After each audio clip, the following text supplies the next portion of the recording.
तलाक के बिद्दत is a cultural form. Muslims में पॉलीगैमी का तरीका बताया गया है और उसको फॉलो किया जाए, उस पे लॉ लाया जाए। पाकिस्तान ने लाया है तो भारत देश भी लाए और हम इसकी मांग करते हैं। क्या भारत का संविधान बदलकर कुरान के हिसाब से कानून बनाए जाएंगे? क्या पाकिस्तान में लागू इस्लामिक नियम कानून अब भारत में भी लागू होंगे? महाराष्ट्र विधानसभा से निकली एक आवाज ने पूरे देश में संविधान बनाम शरिया की सबसे बड़ी बहस छेड़ दी है। महाराष्ट्र विधानसभा में जो हुआ उसने सिर्फ सदन की कार्रवाई नहीं रोकी, उसने पूरे देश की राजनीति में विस्फोट कर दिया है। विधानसभा में एनसीपी विधायक सना मलिक ने ऐसी मांग रख दी जिसे सुनते ही बीजेपी के विधायक भड़क उठे। मंत्री आग बबूला हो गए और देखते ही देखते पूरे सदन में शोर शराबा और हंगामा गूंज उठा। पाकिस्तान ने कुछ नया नहीं किया है। पाकिस्तान ने मुस्लिम लॉ, जो हमारा कुरान जो कहता है, उसको इम्प्लीमेंट किया है और वही अगर इधर भी इम्प्लीमेंट किया जाएगा तो हम में से किसी को भी इस्लाम के में जो भी कुरान बोलता है वो हम फॉलो करते हैं। अगर कुरान में कोई चीज कही गई है उसको फॉलो करने के लिए अगर इम्प्लीमेंटेशन पाकिस्तान ने लाया है तो भारत देश भी लाए और हम इसकी मांग करते हैं। जैसे ही ये शब्द विधानसभा में गूंजे मानो राजनीतिक बारूद में किसी ने चिंगारी डाल दी हो। एक तरफ संविधान की दुहाई दी जाने लगी, दूसरी तरफ धार्मिक कानूनों की बात होने लगी। कोई इसे मुस्लिम पर्सनल लॉ का अधिकार बता रहा है तो कोई इसे सीधे सीधे भारतीय संविधान को चुनौती करार दे रहा है। सबसे बड़ी बात, यह बयान किसी विपक्षी नेता ने नहीं बल्कि महाराष्ट्र की सत्ता से जुड़े गठबंधन सहयोगी एनसीपी की एक विधायक सना मलिक ने दिए हैं। और यही वजह है कि अब सवाल सिर्फ एक बयान का नहीं रह गया। सवाल यह है कि क्या महायुति के भीतर वैचारिक टकराव शुरू हो चुका है? क्या यूसीसी यानी यूनिफॉर्म सिविल कोड का मुद्दा अब महाराष्ट्र से निकलकर पूरे देश की राजनीति का सबसे बड़ा चुनावी हथियार बनने जा रहा है? सवाल सरकार पर उठे तो महाराष्ट्र के मंत्री नितेश राणे ने इस पर तुरंत पलटवार किया। राणे ने दो टूक शब्दों में कहा कि भारत संविधान से चलेगा, किसी धार्मिक कानून से नहीं। वहीं बीजेपी नेताओं ने इसे देश की संवैधानिक व्यवस्था पर हमला बताया। दूसरी तरफ सना मलिक अपने बयान पर कायम रही और पॉलीगैमी और 3 तलाक से लेकर मुस्लिम पर्सनल लॉ तक कई मुद्दों पर खुलकर अपनी बात रखती नजर आई। तलाक के बिद्दत इज अ कल्चरल फॉर्म, जो सालों पीढ़ी बाई पीढ़ी फॉर्म होते आया है, उसमें कहीं भी उसका हमारे रिलीजन में मेंशन नहीं है। तो जब इंस्टेंट ट्रिपल तलाक को रद्द किया गया, उसके ऊपर लॉ लाया गया, जो चीज हमारे पास है ही नहीं उसको रद्द किया गया। एक अगर वो फॉलो हो रहा है, उसके ऊपर लॉ बनाया गया है और उसके अगेंस्ट कोई जा रहा है तो हम उसके ऊपर आवाज नहीं उठाते, हम फॉलो करते हैं। पॉलीगैमी मुस्लिम्स में अलाउड है मुस्लिम लॉ अंतर्गत। पाकिस्तान ने कुछ नया नहीं किया है। पाकिस्तान ने मुस्लिम लॉ, जो हमारा कुरान जो कहता है, उसको इम्प्लीमेंट किया है और वही अगर इधर भी इम्प्लीमेंट किया जाएगा तो हम में से किसी को भी इस्लाम के में जो भी कुरान बोलता है वो हम फॉलो करते हैं।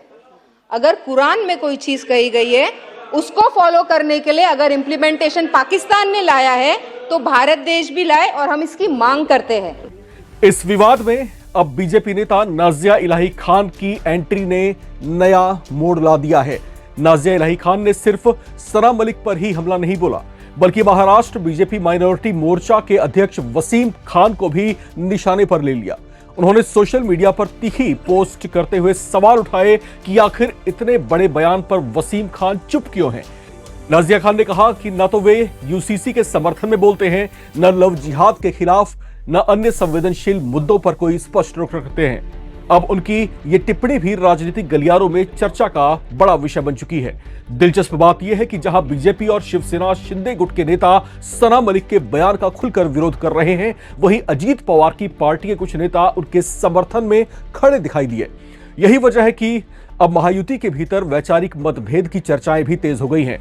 सवाल उठ रहे हैं कि क्या सत्ता गठबंधन के सभी दल यूसीसी और धार्मिक कानूनों के मुद्दे पर एकमत हैं या फिर नहीं। माझे सहकारी देवयानी फरांदेजीने काही प्रश्न उपस्थित केले आहे मुस्लिम महिलांवर। इस तरीके का अत्याचार सिर्फ मुस्लिम महिलाओं के ऊपर हो रहा है? क्या ये प्रश्न मैं पूछ सकती हूँ, उसका जवाब दिया जाएगा कि इस तरीके का अत्याचार सिर्फ मुस्लिम महिलाओं के ऊपर हो रहा है क्या? दूसरा, पॉलीगैमी मुस्लिम्स में अलाउड है मुस्लिम लॉ अंतर्गत। पाकिस्तान ने कुछ नया नहीं किया है।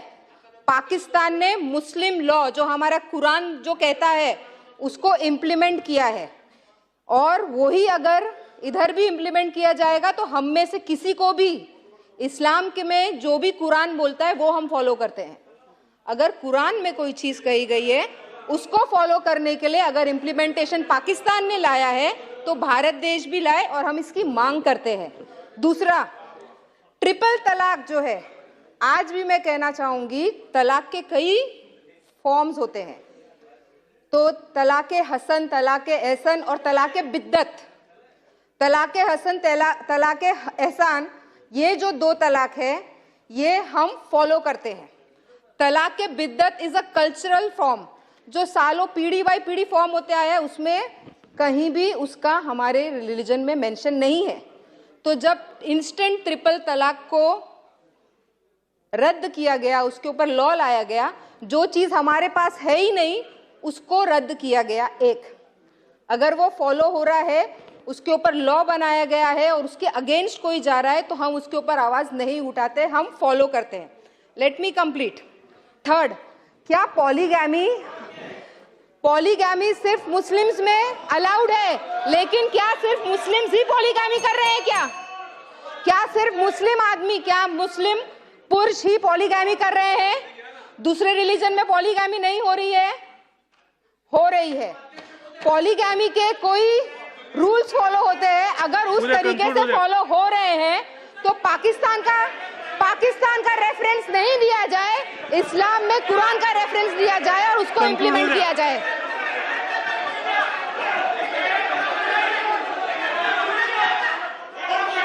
पॉलीगैमी सिर्फ मुस्लिम्स में नहीं हो रहा है, पॉलीगैमी हर रिलीजन में हो रहा है। मुस्लिम्स में पॉलीगैमी का तरीका बताया गया है और उसको फॉलो किया जाए, उस पे लॉ लाया जाए। ठीक है, बात कर साहेब।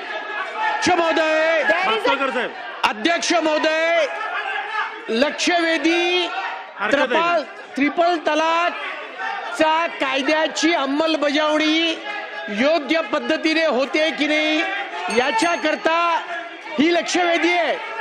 सन्माननीय सदस्य त्या ठिकाणी कुराण, पाकिस्तान, मुस्लिम धर्मातल्या परंपरा याचं लेक्चर देत आहेत। ते लेक्चर आम्हाला ऐकायची गरज नाही। हा देश संविधानाने चालतो, कुराणाने चालणार नाही, हे तुम्ही या ठिकाणी मी तर समजावून सांगतो, एवढं लक्षात ठेवा। मंत्री महोदय, त्याला प्रश्न विचारायला सांगा, उत्तर द्या।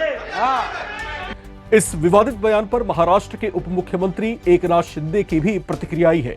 एकनाथ शिंदे ने साफ शब्दों में कहा कि यूनिफॉर्म सिविल कोड की जरूरत इस समय देश को है।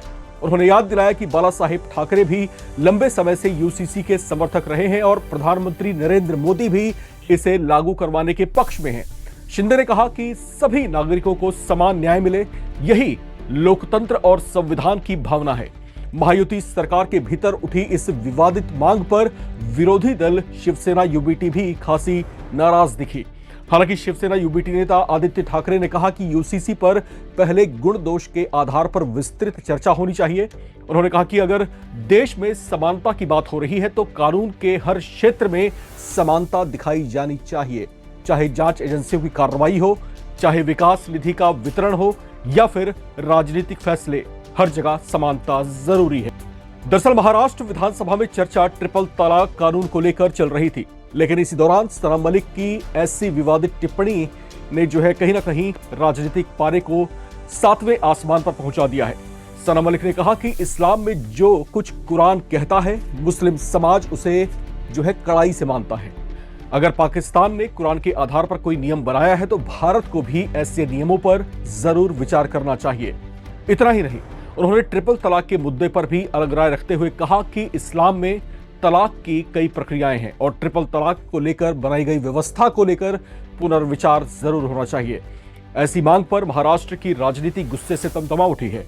अब महाराष्ट्र विधानसभा से उठी ये चिंगारी सोशल मीडिया पर आग बन चुकी है। कोई सना मलिक का समर्थन कर रहा है, कोई उनके बयान को देश की संवैधानिक भावना के खिलाफ बता रहा है।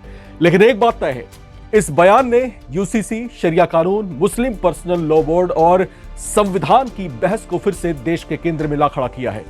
इस मुद्दे पर आप तमाम दर्शक क्या राय रखते हैं? क्या वाकई सना मलिक की मांग को मान लेना चाहिए और भारत में पाकिस्तान की तरह इस्लामिक कानून लागू कर देना चाहिए, या फिर अब वक्त आ चुका है जब देश में यूसीसी यानी समान नागरिक संहिता लागू कर एक देश एक कानून का नियम लागू करना चाहिए? आप क्या सोचते हैं? लेकर अपनी राय कमेंट बॉक्स में जरूर शेयर करें। चैनल को सब्सक्राइब करना ना भूलें और देखते रहें नवभारत टाइम्स।